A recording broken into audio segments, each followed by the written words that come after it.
En el 2020, aprendimos que el amor y la solidaridad, esas son las fuerzas que nos mueven. En Coop Mam, somos parte de tus experiencias y sueños. El futuro es ahorra. Cooperativa Mamoncito, deposita tu confianza.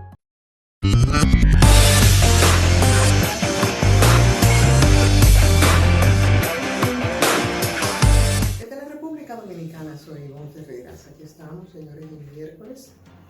Y este miércoles nos coloca a la mitad de la semana.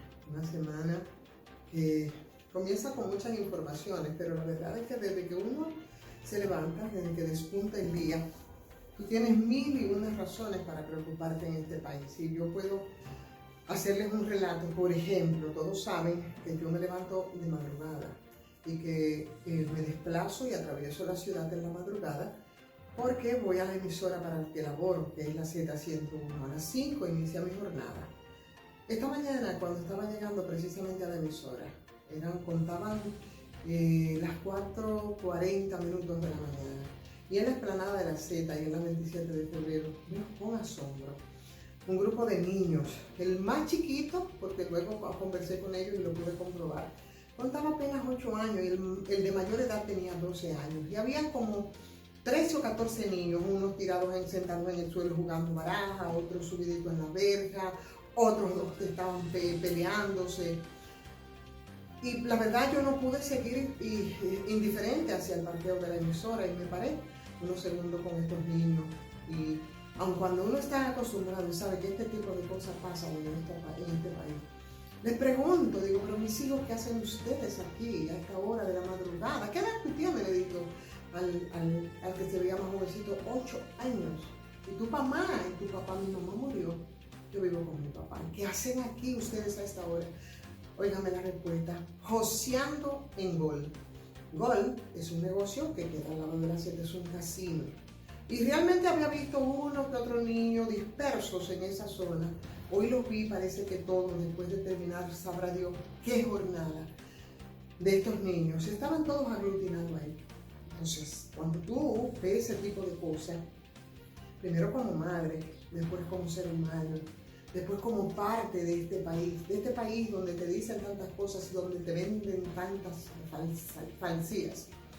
Este país donde te quieren hacer creer que las cosas están bien. Este país donde los ciudadanos dicen, cuando esos niños, que si no le ponen atención van a ser los potenciales delincuentes, llaman a una policía mucho más delincuente a decir que les dé trabajo. Esos niños que son olvidados y desheredados de absolutamente todo, de políticas públicas, de políticas oficiales, de formación, de educación, porque las oportunidades de esos niños hace rato que se las han robado un grupo de ladrones, ¿no?, de cuello blanco, que en este país son los dueños de todo lo que se produce. Sería muy fácil, como dicen algunos, no es un tema de valores, porque eso se puso de moda, es un problema de educación en valores, o es un problema de la familia. Ese me dijo que su madre había muerto y que vive con el papá. Y sabrá Dios dónde estaba el papá o en qué líderes andaba también el padre. Pero habrán otros también de esos niños que viven con la madre. Y sabrá Dios de que habrá sido víctima también la madre, porque es un tema sistémico y mucho más profundo que un simple mea culpa de algunos cuando te hablan de que es un tema de familia y que es un tema de valores, y te lo ven desde una perspectiva hasta religiosa. Y así, con todo esto, nos preguntamos, ¿qué pasa con la delincuencia? ¿Por qué prolifera en este país la delincuencia? Cuando vemos a esos infelices desheredados, detrás de cada de esos, nosotros tenemos una historia. Y la historia que hay que contar probablemente es la de esos muchachitos que esta madrugada, a las 4 y pico, con 2 unidades de la policía, por ejemplo, en el referido lugar, que es así se llama Gol, que es un casino, apostados cuidando no sé qué cosa, o probablemente también en lo suyo, quizás joseando, muy probablemente, especulo yo. Lo único que yo sí sé que esos niños eran vistos con mucha indiferencia, y así con esa misma indiferencia también se ve desde lo oficial y desde las políticas que deben proteger. Por eso, cuando trato el tema de la niñez, siempre tengo que repetir que en este país, si esos niños son el futuro de la patria, lamentablemente nosotros tenemos una patria que sigue en peligro. Y después de ahí, entonces, bueno, ni modo, hay que ver las informaciones del día y hay que ver todos los traspiés y hay que ver todas las explicaciones y hay que ver todas las promesas incumplidas y hay que ver todas las excusas para que este país pueda avanzar y arrancar. Y parte de las informaciones del día, después de ver este caso, porque que se supone, ¿no?, que la vida sigue. Bueno, la vida sigue también para nosotros, para ver las cosas que nos dicen y después cuando nos salen con otra cosa. El Senado, una de las informaciones que vemos en el día de hoy fue la del Senado, que aprobó un régimen para aplicar los fideicomisos. Aprobó ayer y lo hizo en primera lectura esa ley que establece que el régimen aplicable para la regulación de los fideicomisos públicos en la República Dominicana ya es un hecho. Todo esto viene a cuento a partir de lo que había ocurrido, señores. Ustedes recuerdan con el tema de Punta Catalina, porque aquí nos tratan como locos y un tema se pone sobre la mesa y después entonces nos vienen con unas historias y nos les dan largas las cosas y a todo el mundo se le olvida lo que ha pasado y nada, sigue el cuento. Ustedes recuerdan lo que pasó con esto de Punta Catalina, ustedes recuerdan lo que se había dicho respecto al tema del fideicomiso, pero ustedes recuerdan también que se había dicho que se iba a hacer vistas públicas, pero no solamente que se iba a ver el tema del fideicomiso de Punta Catalina, sino que se iba a ver todos los fideicomisos públicos porque eso no podía seguir si antes no se producía una modificación de la ley. Bueno, pues yo no sé en qué estaba pensando los senadores, pero sobre todo el Senado o el presidente del Senado, cuando aprobaron ellos este régimen para aplicar los fideicomisos sin consultar absolutamente a nadie. Y sigue entonces en una nebulosa todos esos cuestionamientos que se produjeron a raíz del caso de Punta Catalina. Y a propósito de Punta Catalina, porque esta es como la de nunca terminar, y después de ver la aprobación de parte del presidente del Senado, que se había comprometido públicamente a convocar vistas públicas sobre esa ley que es bastante controversial de los fideicomisos públicos, con muchas y todas las debilidades, esa aprobación en primera lectura, sin haber honrado ese compromiso público de convocar esas vistas públicas para escuchar las opiniones de la diversidad. Porque de eso es de lo que se trataba. Entonces, ¿por qué, señores, hacer esto de la forma que se ha hecho? Simplemente para seguir haciendo ruido. Pero ruido, señores, están haciendo los apagones. ¡Ja! El grito que tú escuchas en la gente, de nuevo, se fue la luz. Así es. Y la verdad es que tú, entre excusas y entre opacidades o entre situaciones no claras, ¿no? La verdad, tú no encuentras cuál es la explicación en todo esto. A raíz del inicio de todos estos procesos y a raíz de estas interrupciones que empezaron, se habló y fue una intervención que ustedes recuerdan que habíamos criticado aquí desde el Poder Ejecutivo, hablando de que se iban a instalar 400 megas. Ustedes recuerdan que se iban a instalar 400 megas, que eso se iba a producir entre junio y septiembre, y que entonces después de esto, y les hablaba también de eso, vemos una información, ¿verdad?, de la Superintendencia de Electricidad, que es la que regula el sector, hablando de que simplemente no era posible que estos 400 megas que con tanto orgullo había anunciado el gobierno que iban a entrar al sistema, porque resulta que hubo cuestionamientos, señores, y se anuló parcialmente la licitación de estos 400 megas porque las cosas no estaban claras.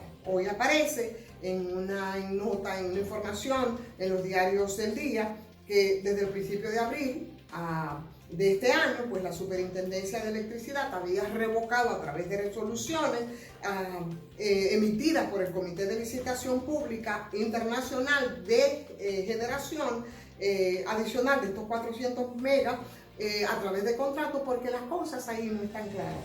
Y ahora resulta que una parte de esos 400 megas simplemente fueron anulados. Y yo quiero saber qué es lo que le van, o sea, cuál es la excusa y cuál es la explicación que se le va a dar a la gente. Mientras tanto, la ola de apagones sigue, y ante la ola de apagones, entonces se está pidiendo incluso que, óyeme, sean destituidos algunas personas que están ahí al frente del sector eléctrico.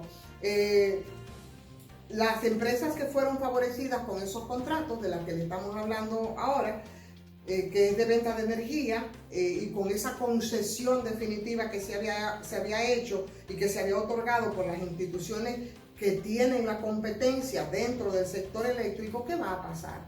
Uno no sabe si para ellos hacer esto, porque las razones claras de por qué se ha anulado no se han dicho, si fue que se realizaron los estudios o no lo hicieron de impacto ambiental, si fue que se hizo o no vistas públicas, las que manda la ley de medio ambiente para estas instalaciones, si poseen las respectivas licencias ambientales para la instalación de esto, cuál es el nombre de esas empresas que fueron agraciadas con una licitación que ahora se anula y quiénes son los accionistas también de esas empresas que evidentemente parece o se quiso beneficiar a alguien o no se cumplió con lo que estaba regulado. ¿Cuál será el mayor pago por la capacidad o por la potencia de esos nuevos contratos? ¿Cuál es la duración de esos nuevos contratos? ¿Y por qué no se ha publicado a través de las redes o a través de la internet los contratos que fueron firmados, además con todos los anexos? Mientras está esas preguntas y mientras seguimos nosotros en todas esas nebulosas, señores, ahí está.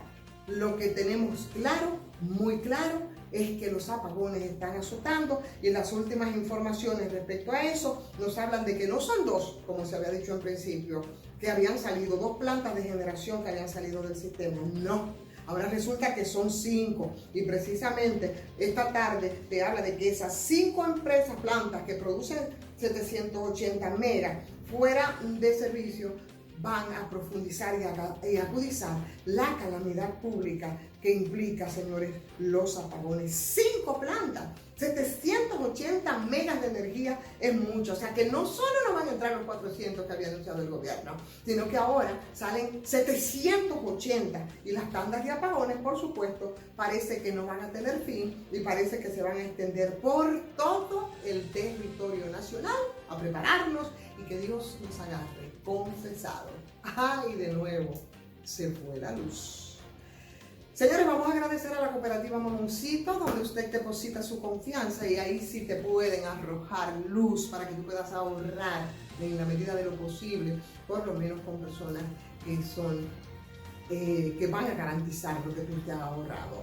Vamos a agradecer a Sardinas Timar y, por supuesto, a las farmacias GBC, abierta todos los domingos, 20% que se aplica en todas las sucursales. Ya abrieron en Puerto Plata, GBC, total y absolutamente dominicana. Y, por supuesto, Euroestética, para el cuidado de su piel. Aquí en Santo Domingo Este, en la autopista San Isidro, Euroestética. Pero sobre todo el agradecimiento es a todos ustedes que nos apoyan, que nos dan seguimiento.